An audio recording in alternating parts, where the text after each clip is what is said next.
옆에 계신 분들과 한번 인사하겠습니다. 하나님이 당신을 사랑하십니다 하고 한번 인사할까요? 오늘 하나님의 말씀을 함께 나눌 수 있게 된 것을 감사하게 생각합니다. 한 2달 정도 전에 주일 예배에 한 예배 시간에 하나님 나라의 방향성에 관한 말씀을 한번 나눈 적이 있었습니다. 이런 내용이었습니다. 하나님 나라란, 교회란 안으로 들어오는 것이고, 그래서 밖으로 나가는 것이다. 안으로 들어오는 것은 밖으로 나가서 모든 것을 완성하기 위함이다. 이것이 주님의 나라고 교회다라는 말씀을 드린 적이 있었습니다. 그때 보여드렸던 그림을 잠깐 보여드리고, 그리고 시편 23편 말씀으로 연결해 갔으면 좋겠습니다. 화면이 준비되어 있을 텐데요. 자, 성경 창세기 1장에 보면 에덴 동산이라는 곳이 나옵니다. 그러니까 모든 피조 세계의 모형인 거지요. 자, 에덴 동산에서 주님의 나라가 완성되면 온 피조 세계, 모든 시간, 모든 공간, 모든 존재들에게 하나님의 나라가 완성되는 것이었습니다. 그러니까 한가운데서 완성이 되면 밖으로 나가서 전체가 완성되는 거지요. 그런데 그때 완성이 되지 못했고 타락으로 인해서 오히려 모든 시간과 공간이, 모든 존재가 다 타락하는 그런 결과를 가지고 오게 되었습니다. 그래서 그 이후에 하나님께서 피조 세계를 다시 회복시키시기 위해서 그림을 성경에 그리고 계신데요. 동일한 종류의 그림이 나타나는 것을 성경 전체의 역사를 통해서 보게 됩니다. 자, 다음 공간이라는 그림이 나오게 됩니다. 자, 아마 잘 보이실까요? 전 공간이 있습니다. 온 세상의 모든 공간이 되겠지요. 그 중에 하나님은 가나안을 택하시고, 그 중에 예루살렘이라는 특정 공간을 택하시고, 그리고 성전을 택하시고, 그리고 그 맨 안쪽에 지성소라는 특별한 공간이 있죠. 안으로 들어갈수록 하나님께 더 가깝다고 생각이 되는 겁니다.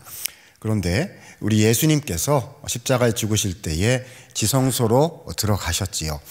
그래서 이 모든 구별과 중간에 있는 막들이 다 제거되고, 주님은 땅끝까지 가서 모든 공간을 하나님의 나라로 확장시켜라, 성전을 확장시키고 주님의 나라를 확장시켜라 라고 말씀을 하셨습니다. 안으로 들어온 거는 밖으로 나가서 완성이 되는 거지요. 자, 그 다음입니다. 시간도 마찬가지입니다. 모든 시간 가운데 안식일을 구별하셨고, 그리고 안식일보다 좀 덜 자주 돌아오는 절기들이 있었고요. 그리고 7년에 한 번 오는 안식년, 50년에 한 번 오는 희년, 안으로 들어갈수록 더 거룩한 하나님의 시간인 거죠. 우리 예수님께서 오셔서 죽으시고 부활하심으로 모든 시간을 구속하셨습니다.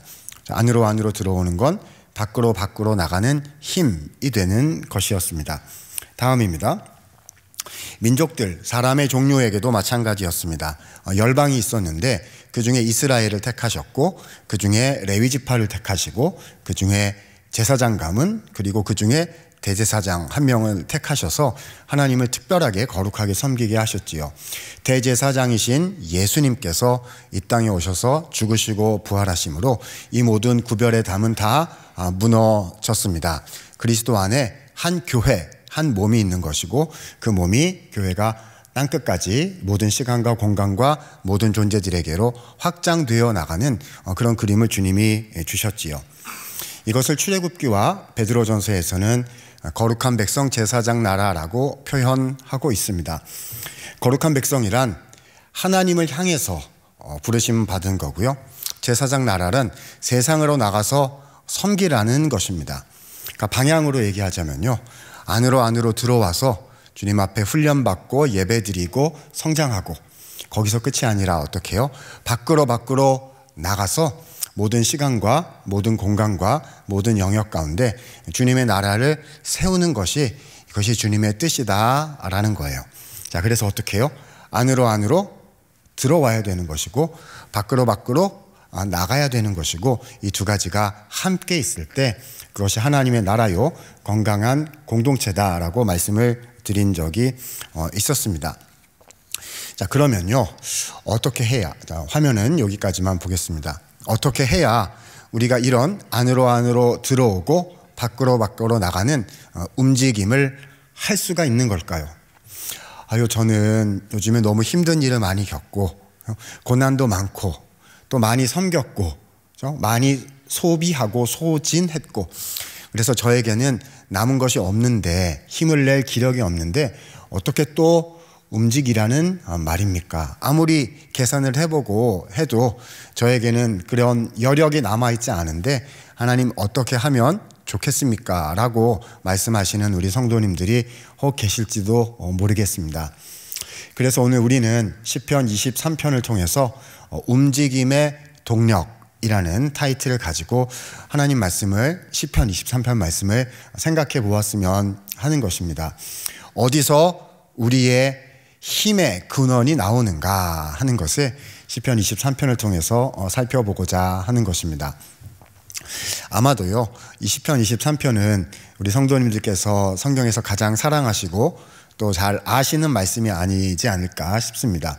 요한복음 3장 16절만큼이나 가장 잘 알려진 구절이 시편 23편 1절, 여호와는 나의 목자시니라는 구절일 것입니다. 오늘 이 6절의 말씀을요, 우리가 차근차근 한번 살펴보면서 오늘 말씀을 들으시면서 이런 마음 가지셨으면 좋겠어요. 목자 되신 주님을 만나는 예배의 시간 되게 해주십시오. 그래서 내가 주님과 더불어 다시 한번 힘을 낼 수 있는 주님을 만나고 돌아가는 시간이 되게 해주십시오. 이런 소원하는 마음을 가지고 우리 시편 23편을 좀 살펴보게 되었으면 좋겠습니다. 자, 1절 말씀 잘 아시죠? 자, 1절 같이 한번 읽어보도록 하겠습니다. 시작. 여호와는 나의 목자시니 내게 부족함이 없으리로다. 얼마나 귀한 말씀인지 모르겠습니다. 여호와는 나의 누구시라고요? 어떤 존재시라고요? 목자시다라고 말씀하고 있어요. 자, 여호와는 목자이시고 그러면 나는 뭐가 되는 겁니까? 양인 거지요.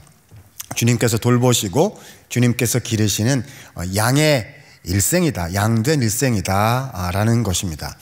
자, 그런데 성경 말씀은요, 이렇게 하나님이 어떤 분이시다라고 비유로 풀어내실 때 거기를 설명을 충분하게 해주십니다.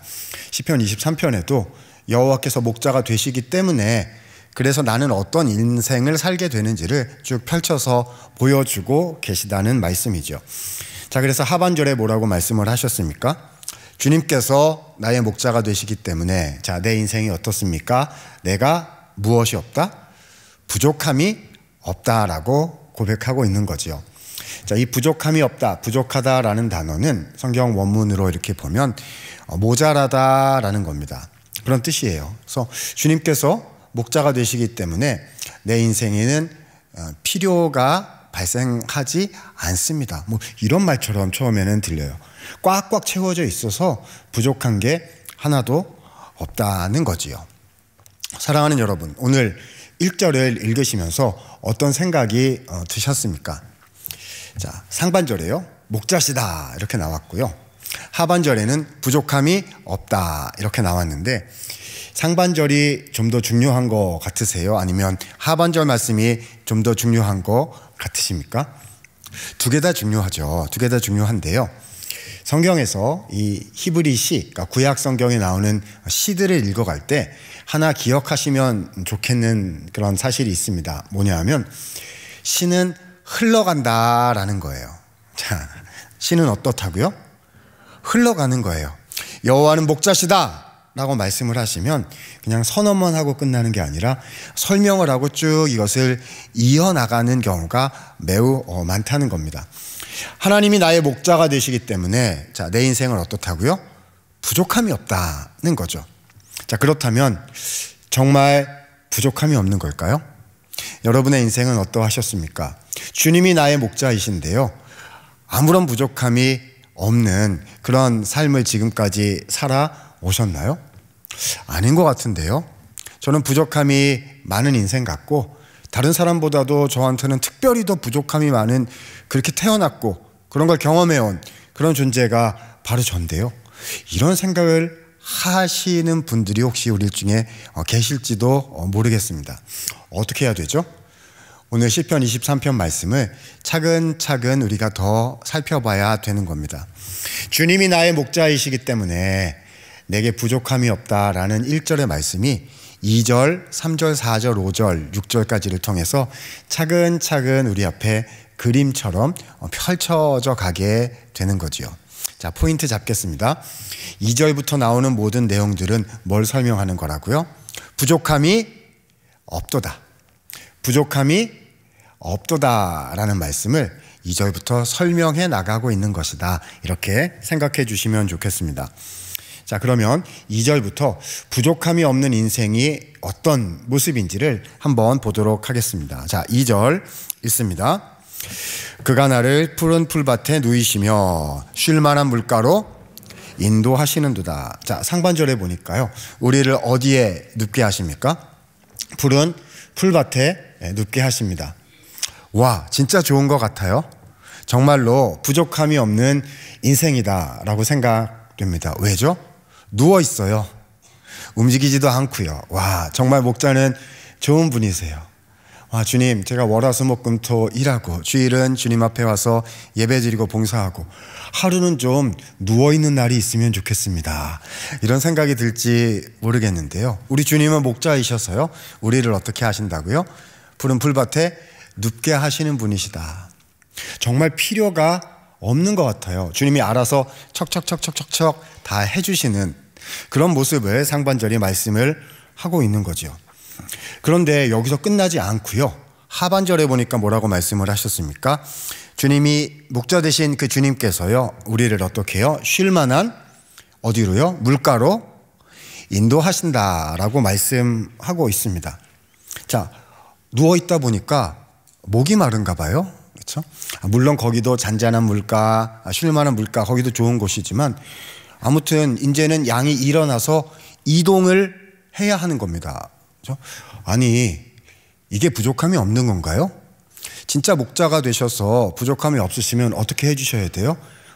물가로 가셔서 이렇게 물을 떠다가 양 입에다가 이렇게 넣어주시고, 그렇죠? 스프레이로 뿌려주시고, 그렇죠? 이렇게 숟가락으로 먹여주시고, 이렇게 해야, 그래야 부족함이 없는 거 아닙니까?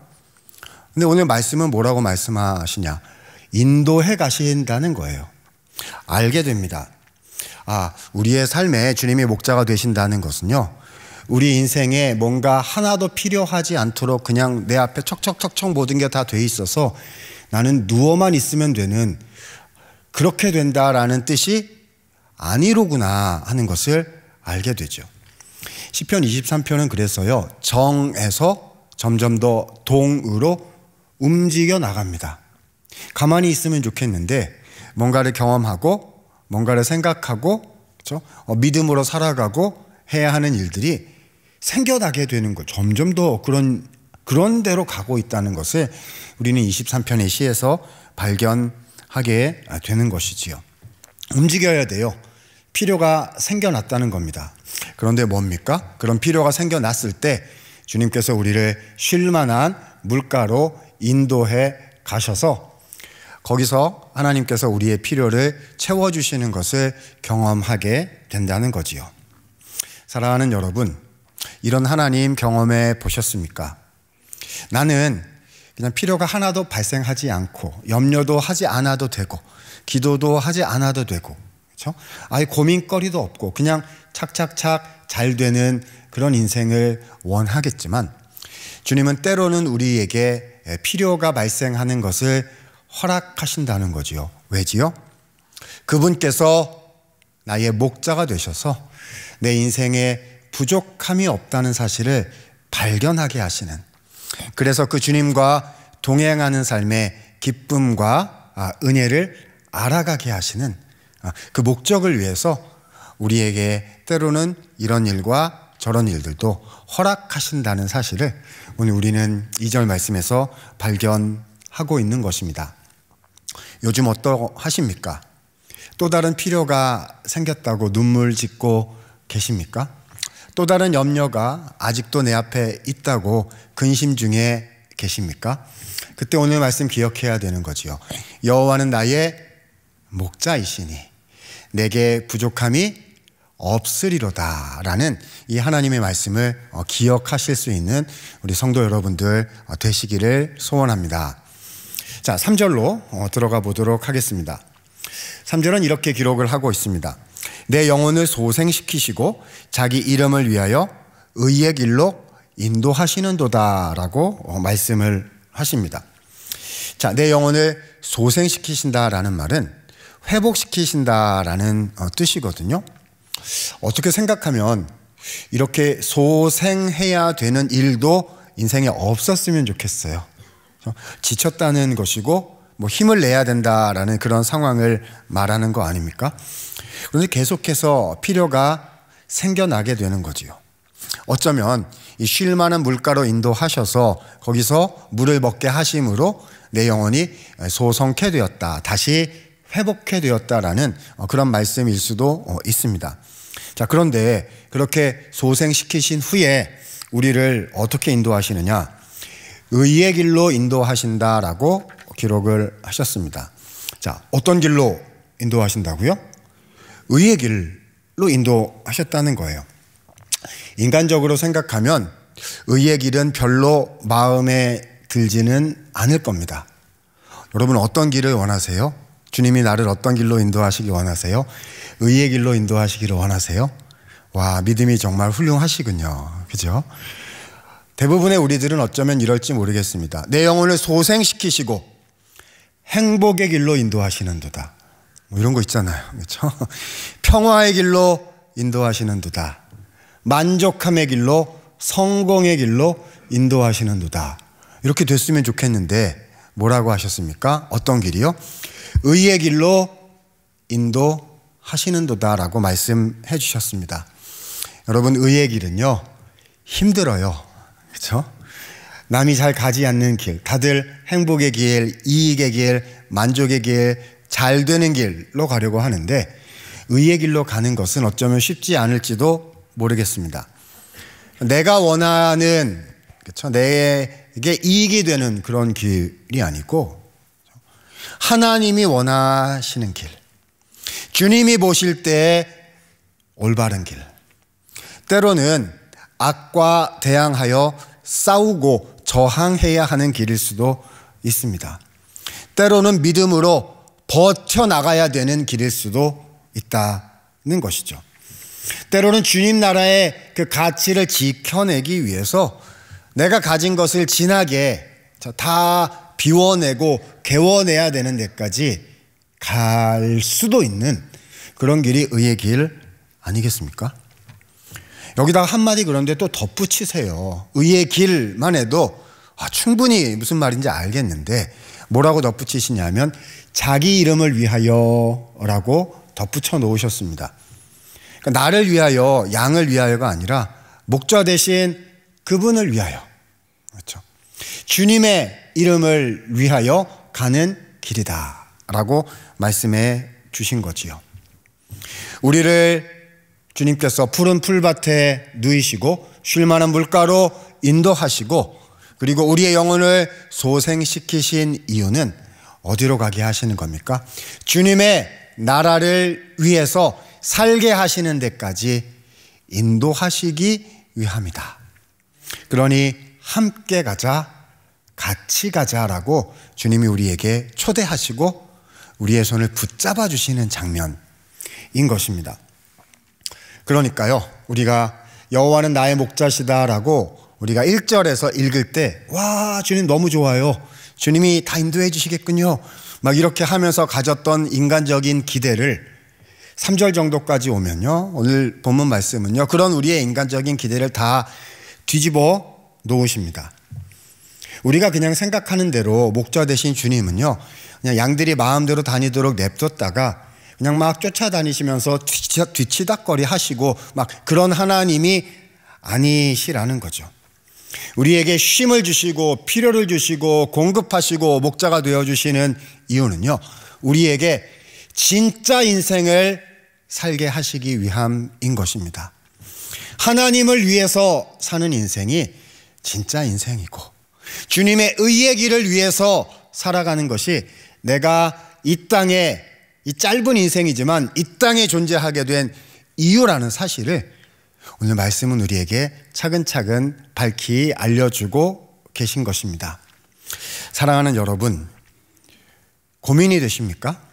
주님, 왜 나를 이 길로 인도하고 계십니까? 라는 의문이 있으십니까? 기억해야 되는 거지요.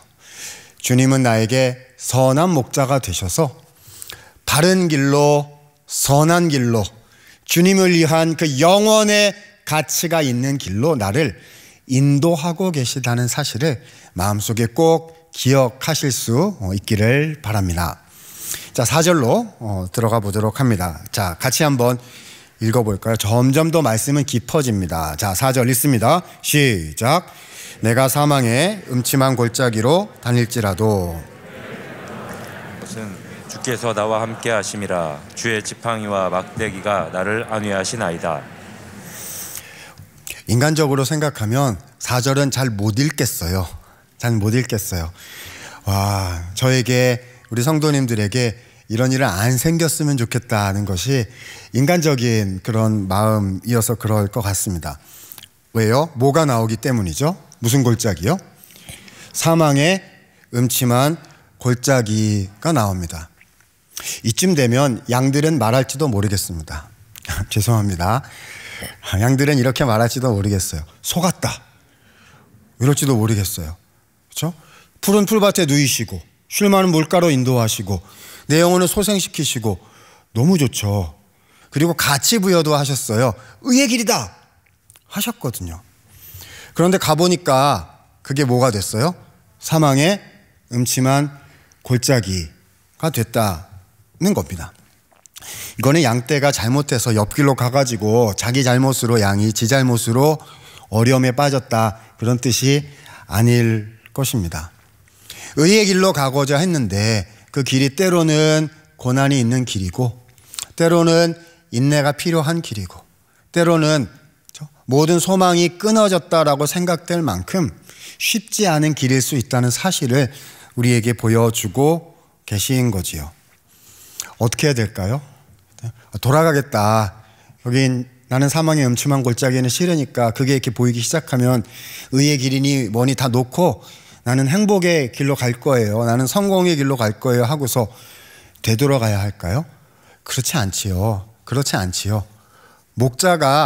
목자께서 함께 계신 거 아니겠습니까? 여기서 그래서 다윗은 매우 놀라운 고백을 하고 있습니다.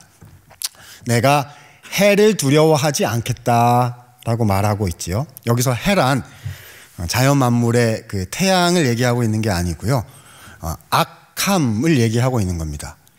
나는 사망의 음침한 골짜기에서 악을 두려워하지 않겠습니다. 혹은 악 때문에 내게 닥칠 재앙이나 손해를 두려워하지 않겠습니다 라는 뜻이 되는 거지요.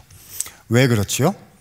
이 길은 지금 내가 겪고 있는 중에는 사망의 음침한 골짜기처럼 보여요. 그리고 그게 맞을지 모릅니다. 그러나 주님이 보실 때 이 길은 어떤 길인 거죠? 의의 길, 하나님 나라의 길, 주님이 원하시는 영원의 가치가 있는 길이거든요.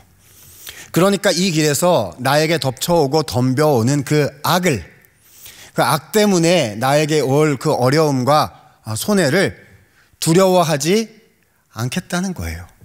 왜입니까? 목자께서 같이 계시니까요. 그래서 이렇게 말씀하고 있는 거죠. 주께서 나와 함께 하심이라. 주의 지팡이와 주의 막대기가 나를 안위하십니다. 위로하십니다 라는 거지요. 그런데요, 여러분, 이제 성경 말씀을 성경 원어로 이렇게 좀 읽어보면 여기서 굉장히 놀라운 사실을 하나 발견할 수가 있습니다. 우리말로 번역된, 한국말로 번역된 성경에는 주님의 지팡이와 주님의 막대기가 나를 안위하십니다 라고 해서 주님이라고 번역을 해 놓았어요. 우리는 이 주님은 3인칭 남성 단수일 것이다 라고 생각하는 거죠. 그러니까 그분, 하나님의 지팡이와 하나님의 막대기, 그래서 그 사람, 그분이라는 3인칭으로 생각을 합니다. 근데 영어 성경을 읽어보시면 2인칭으로 번역해 놓은 거를 확인하실 수가 있을 거예요. 성경 원문을 보면 다 4절, 5절에서 하나님, 그러니까 1, 2, 3절에서는 하나님을 3인칭, 여호와 그분으로 이렇게 해놨는데 4절, 5절에서는 하나님을 2인칭으로 다 표현을 해놓았습니다. 그래서 마음 같아서는 이것을 주라고 번역하기보다는 당신 정도로 번역하면 의미가 확 와서 닿겠다 싶은데요. 성경을 그렇게 번역할 수가 없었던 거죠. 왜냐하면 당신은 우리 말에서는 3인칭에 대한 극존칭으로 또 사용되는 표현이기 때문에 쉽지가 않아서, 자, 2인칭, 하나님을 2인칭으로 부를 때 전부 다 주님, 주님, 주님 이렇게 번역을 해놓은 것입니다. 그러니까 지금 본문의 뜻은 이런 거지요. 당신이라고 해볼게요. 당신의 지팡이와 당신의 막대기가 나를 지켜주십니다. 당신께서 나와 함께 하십니다. 그러니까 He is with me가 아니라 You are with me입니다. 성경에 나오는 시에서요, 3인칭과 2인칭은 밀당입니다. 밀당이에요. 3인칭은 객관적으로 표현을 하는 것이고요, 2인칭은 인격적인 관계적인 만남을 뜻하는 그런 표현들이거든요. 무슨 말일까요? 그동안 푸른 초장에서 쉴만한 물가에서 의의 길에서 이렇게 할 때는요, 하나님은 나에게 어떤 분이셨어요? 그분이셨어요. 그런데 이 주님을 위해서 살아가다가 사망의 음침한 골짜기를 지나가면서 그 하나님의 지팡이와 하나님의 막대기가 나를 지켜주시고 나를 인도하시고 나를 보호하시고 하는 것을 경험하니까 하나님은 더 이상 3인칭이 아니라 나에게 어떤 분요? 2인칭의 하나님이 되셨다는 겁니다. 그분 정도가 아니라요, 당신이 되셨다는 거지요. 그 존재, 그 하나님, 남들의 하나님이 아니라 나의 하나님, 내가 사랑하고 내가 경험하고 내가 교제하고 내가 너무나 잘 아는 나의 주님, 나의 하나님이 되셨다는 것입니다. 더 큰 위로를 얻어서 하나님이 어떤 분이신지 깊이 만나게 되고 경험하게 되었다는 말씀인 것이지요. 여러분, 이것이 우리의 인생의, 우리 모두의 고백이 아니겠습니까? 여러분, 이러한 길을 걸어가고 계십니까? 사망의 음침한 골짜기와 같은 한 걸음 한 걸음 우리의 인생 일대가 얼마나 많이 있습니까? 그때 이 고백이 우리의 고백이 되어야 하는 것이지요. 주님은 더 이상 목사님의 하나님, 장로님의 하나님, 누구의 하나님이 아니라 내가 기도하고 내가 만나고 내가 붙잡고 걸어간 나의 주님, 나의 하나님이 되셨습니다 라는 고백이 우리에게도 일어나야 하는 것입니다. 자, 5절로 가보도록 하겠습니다. 이제 사망의 골짜기는 끝나고 주님께서 모든 것을 회복시켜 주시는 승리의 장면이 나오게 되지요. 자, 5절 읽습니다. 시작. 주께서 내 원수의 목전에서 상을 차려주시고 기름을 내 머리에 부으셨으니 내 잔이 넘치나이다. 자, 원수의 목전에서 상을 차려주신다고 했습니다. 자, 이제는 사망의 음침한 골짜기가 끝나고 승리를 한 것입니다. 그래서 원수를 이 앞에다 딱 무릎 꿇려 놓은 거지요. 아마도 사망의 음침한 골짜기란 전쟁과 같은 상황이 아니었는가 우리가 추측해 보게 됩니다. 자, 그런데 주께서 지팡이와 막대기로 위로하시고 보호하셔서 승리를 거두게 된 거예요. 그래서 원수를 요 앞에다가 딱 무릎 꿇려 놓고 지금 승리의 축제를 벌이는 장면을 우리에게 보여주고 있는 것입니다. 여기서 기름을 머리에 바르셨다라고 말씀을 하시거든요. 자, 이거는 여러 가지 해석의 방법이 있는 것 같습니다. 어떤 분들은 잔치에 오신 분들을 환영하기 위해서 기름을 발라드리는 환대의 뜻이다라고 해석하기도 하고요. 또 어떤 분들은 고대 근동의 목자가 양들에게 벌레가 가까이 못 오도록 하기 위해서 기름을 이렇게 콧등에 발라서 그 냄새의 효과로 벌레를 퇴치하는 그런 종류, 그러니까 보호해 주시는 은혜를 뜻한다 이렇게 보기도 하고요. 근데 저는 조금 다르게 좀 보고 싶습니다. 성경에서 기름을 바른다라는 것은요, 직분을 준다, 기름 붓는다라는 뜻이 될 수 있고요.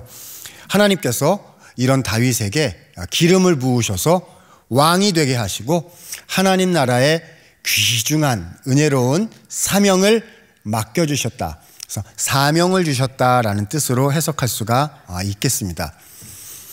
하나님이 우리를 사망의 음침한 골짜기 지나가게 하시는 이유는요, 사망의 음침한 골짜기가 목적 지점인 게 아닌 거지요.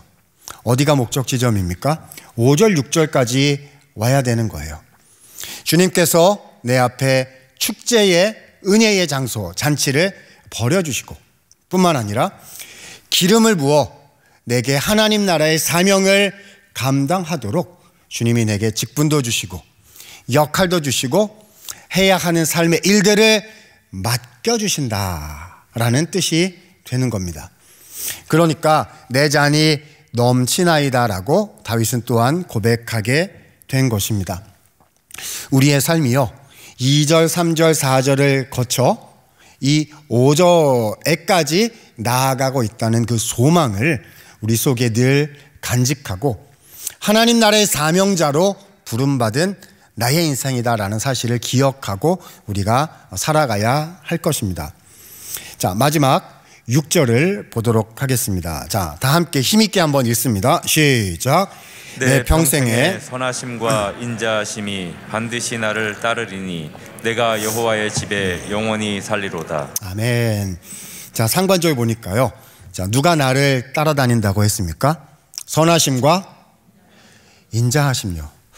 아주 특별한 표현이라고 생각이 됩니다. 왜 그렇죠? 여러 가지 이유가 있는데요. 일단 따라다닌다라는 동사가 특별한 동사예요. 그렇죠? 추적하다라는 동사입니다. 끝까지 쫓아간다. 완성하기 위해서 끝까지 따라간다는 뜻이에요. 자, 그러면 누가 누구를 따라가야 하는 것입니까? 제자인 우리가 주님을 따라야 되는 거 아닙니까? 근데 지금 뭐라고 말씀하고 계세요? 선하심과 인자하심이 나를 따라온다. 그러니까 누가 나를 따라오시는 거죠? 하나님이 나를 내 평생에 따라오신다는 거예요. 이해되십니까? 목자께서 양을 따라오신다는 거죠. 그래서 이 6절 상반절은요, 1, 2, 3, 4, 5절을 요약해 놓은 결론이다, 이렇게 생각할 수 있습니다. 자, 그러면 목자 되신 주님께서 내 평생에 나를 따라오시니 라고 말하면 되었을 텐데요, 그렇게 표현을 안 하고, 자, 뭐라고 했습니까? 선하심과 인자하심이 내 평생에 나를 따르리니, 선하심과 인자하심이라고 표현을 했거든요. 하나님의 성품으로, 목자의 성품으로 목자가 나를 위해서 하신 일들을 이렇게 마지막에 완전히 설명을 해 주신 것이지요. 자, 첫 번째, 선하심이라고 했습니다. 자, 선하다라는 말은 착하다, 좋다, 선하다라는 뜻으로 토브라는 히브리어인데요. 선하다 혹은 좋다 이 정도로 번역을 하고, 또 착하다 이렇게 번역, 영어로는 good 정도, goodness라고 할 수가 있겠지요. 하나님이 선하시다라는 뜻은 무슨 말씀일까요? 여러분, 성경에서 하나님이 선하시다, 하나님이 좋으시다라는 말은요, 이런 뜻을 가지고 있습니다. 주님은 완성하시는 분이시다라는 뜻이에요. 자, 뭐 하시는 분요? 완성하시는 분. 자, 좋다라는 말이 성경의 맨 처음에 어디에 나올까요? 창세기 1장 창조 사건에 나오지 않습니까? 그렇죠? 하나님이 뭔가를 지으시고 나서 그 다음에 보시기에 좋았더라고 말씀하시죠. 하나님께서 한 단계 한 단계 완성해 가실 때마다 좋았더라라는 말씀이 나와요. 그리고 사람까지 다 창조하시고 창조를 완성하시고서는 뭐라고 기록합니까? 보시기에 매우 좋았더라고 기록하고 있는 거지요.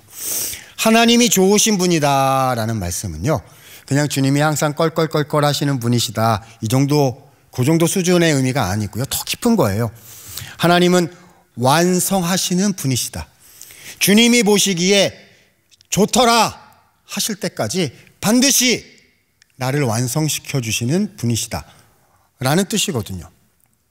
인자하심이라는 의미도 대동소이합니다. 인자하심은 하나님의 언약적 성품이라고 우리가 소개하고 부르는 표현인데요. 하나님은 약속을 반드시 성취하신다. 매우 끈질긴 사랑을 말씀하시는 거예요. 나는 도망가도 먼저 가 계시고, 나는 포기하면 그것을 다시 집어서 우리에게 다시 맡겨주시고, 나는 넘어져 있으나 일으켜주시고, 이미 내가 승리했다, 이미 내가 이루었다라고 말씀하시면서 나를 격려하시고 나를 응원하시고 때로는 양육하시고 빚으셔서 끝끝내 나로 하여금 맡겨주신 것을 감당하게 하시고 이루게 하시는 분, 그분을 우리는 인자하신 하나님이라고 부르는 거지요. 1절부터 목자 되신 하나님께서 양을 위해서 하신 모든 일들을 이렇게 모으고 모아서요 이렇게 표현하는 것입니다. 선하심과 인자하심이 내 평생에 나를 따라오고 있습니다. 주님께서 이 모든 일을 나를 위해서 하고 계시다는 사실을 명확하게 선명하게 우리에게 다시 한번 알려주고 계신 것입니다. 자, 그래서요 어떻게 끝내느냐. 자, 6절 하반절에 보니까요 양의 고백이 나옵니다. 1절부터 6절 상반절까지는요 전부 다 하나님이 하신 일들을 기록한 것이거든요. 그런데 6절 하반절에 양이, 시인이 다윗이요 양인 우리들이죠 딱 한마디 고백하는 표현이 다 아름답게 등장을 하고 있습니다. 자, 무엇일까요? 내가 여호와의 집에 영원히 살리로다라는 표현입니다. 전부 다 주님이 하신 거예요. 그래서 그 주님의 은혜를 경험하고 이제 알게 되었다는 거 아니겠습니까? 그래서 마지막으로 고백하는 말이 이 말이에요. 여호와의 집에 제가 영원히 살겠습니다.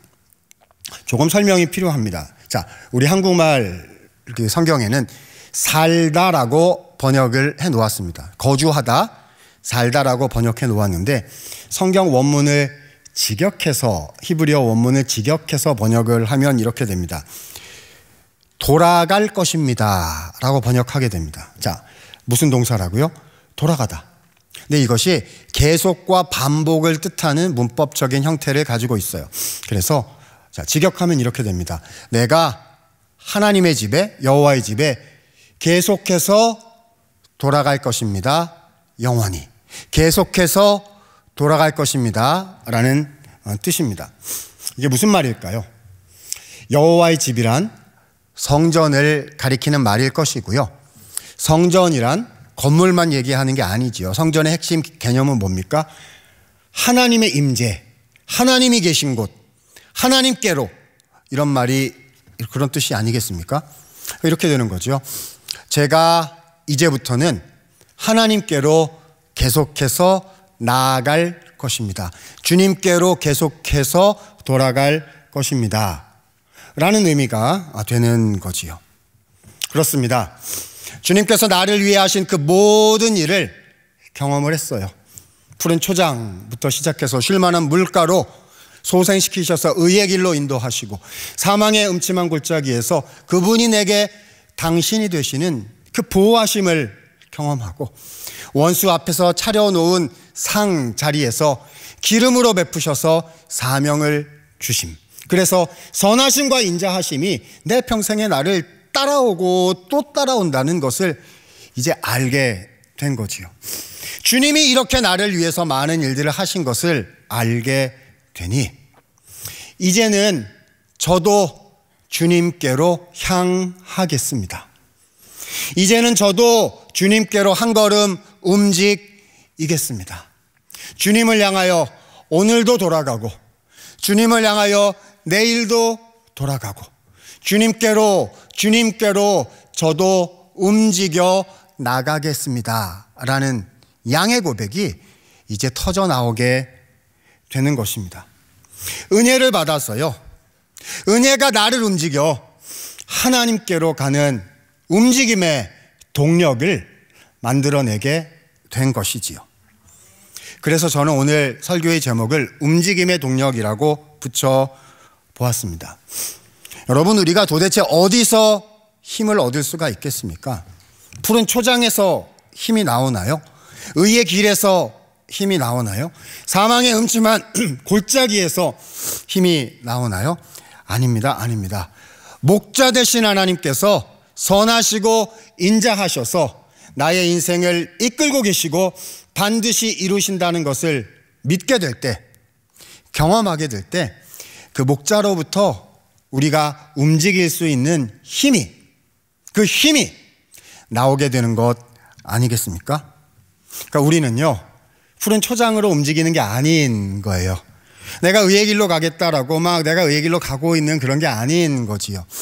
아니, 여기가 왜 사망의 음침한 골짜기예요? 저는 한 걸음 더 가고 못 가고 뭐 이런 얘기를 하고 있는 게 아닌 거지요. 우리는 그냥 목자와 함께 걷는 것입니다. 목자의 손을 이렇게 붙잡고요. 주님이 계시군요. 그래서 한 걸음 내디디겠습니다. 를 하는 거지요. 그 은혜가 나를 움직이는 것입니다. 꿈쩍도 하고 싶어 하지 않는 이 나를, 온갖 계산을 하면서 벌벌 떠는 것이 습관인 이 나를, 그 과거의 그 쓰라린 상처가 아직도 남아가지고 아직도 아물지가 않아가지고요, 조금 비슷한 것만 보이려고 그래도 소름 끼쳐 하고 있는 이 나를, 와, 목자 되신 그분의 음성이 바꾸어 놓으시는 거지요. 얘야, 내가 너와 함께 있다. 나는 선한 목자다. 내가 너를 위하여 죽었고, 내가 너를 위해 부활했고, 내가 너를 위하여 승리하였다. 나를 믿고 안전하니, 내가 이겼으니 나와 함께 한 걸음 가지 않겠느냐. 목자가 말씀하실 때 그분 때문에, 그렇죠? 아이가 엄마 아빠 손잡고, 뭔지 모르지만 엄마 아빠 손잡고 엄마 아빠가 계시니까 한 걸음 한 걸음 가는 것처럼 목자께서 나와 함께 계시니, 주님, 제가 용기를 내어 한 걸음 더 갑니다. 목자가 함께 하시는 것이 우리에게 움직임의 원동력이 된다는 것이지요. 설교 초두에 언급했듯이요, 우리는 움직여야 합니다. 하나님의 나라는 안으로 들어오고 밖으로 나가는 거라고 했지요. 안으로 들어와서 예배드리고 말씀을 배우고 교제하고 성장해야 됩니다. 근데 끝이 아니지요. 밖으로 나가서 주님의 나라를 확장해 나가야 합니다. 모든 공간과 모든 시간과 모든 영역 속에요. 그래서 우리가 following Jesus into the world라고 이야기하는 것 아니겠습니까? 우리는 계속해서 움직여야 합니다. 들어오고 나가고 나가야 하는 거지요. 어떻게 할 수 있을까요? 어떻게 할 수 있을까요? 교회는, 그리고 우리 한 사람 한 사람인 우리 성도는요, 목자 되신 주님의 사랑과 은혜를 기억하고 그분의 은혜를 누릴 때에 그것이 우리에게 움직임의 원동력이 되어서 하나님의 나라를 이루어 나가게 하는 겁니다. 여러분, 움직이고 계십니까? 요즘 어떠세요? 움직이고 계십니까? 안으로 들어오셔야 합니다. 그죠? 주일 한 번만 예배드리는 정도로 끝내시면 안 되고요. 하나님을 더 많이 만나기 위해서 힘을 내셔야 되죠. 모임에 참여하고 훈련 받고 말씀과 기도에 힘쓰시고, 새벽 기도, 특별 새벽 기도가 기다리고 있잖아요. 참여하고 해야 하는 것이지요. 뿐만 아닙니다. 나가고 또 나가야 하는 거죠. 선교에 동참하고 월화수목금토 우리의 일상에서 하나님의 나라로 어떻게 살아낼 것인지에 대해서 준비하고 노력해 가야 하는 것이 우리의 일생입니다. 어떻게 해야 되지요? 목자 되신 그분의 은혜를 기억할 때 우리에게 움직임의 동력이 생겨나게 됩니다. 내가 여호와의 집으로 영원히 돌아갈 것입니다. 계속해서 돌아갈 것입니다. 아무쪼록 오늘 말씀 기억하시면서 소망을 품으실 수 있는 우리 성도님들 되셨으면 좋겠습니다. 주님, 제가 다시 움직이기 원합니다. 주님께서 나에게 은혜를 주신 것을 기억하며 그 은혜를 다시 사모하며 다시 움직이는 하나님의 사람, 하나님의 양이 되어 주께서 저에게 맡겨주신 그 목자의 사명을, 목자 되신 주님이 저한테 하신 것과 같이 저도 그 목자 된 사명을 감당할 수 있도록 하나님 제게 역사해 주십시오. 이 소망을 가지고 살아가실 때 주께서 도우시고 이끄시는 은혜를 주실 줄로 믿습니다. 자, 다 일어나서 함께 찬양하도록 하겠습니다. 은혜라는 찬양입니다. 함께 찬양하고 기도하겠습니다.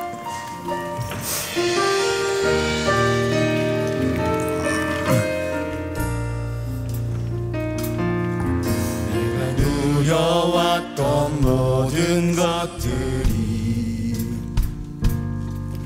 내가 지나왔던 모든 시간이, 내가 걸어왔던 모든 순간이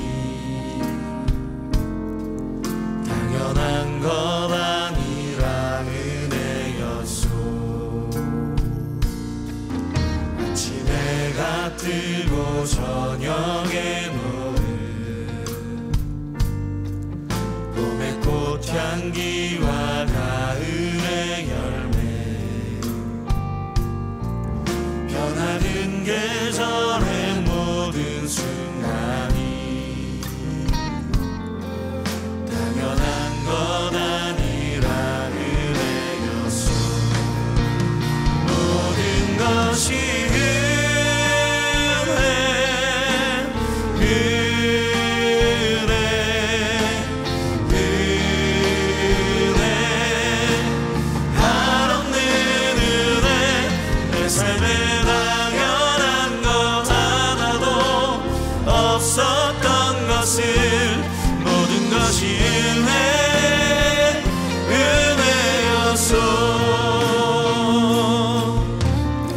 말씀 기억하면서 한번 기도하도록 하겠습니다. 목자 되신 주님을 기억하고 그 은혜가 나를 다시 한번 움직이는 믿음의 삶을 살아갈 수 있도록 주여 내게 은혜를 허락해 주시기를 원합니다. 우리 주여 한번 부르고 함께 기도하겠습니다. 주여,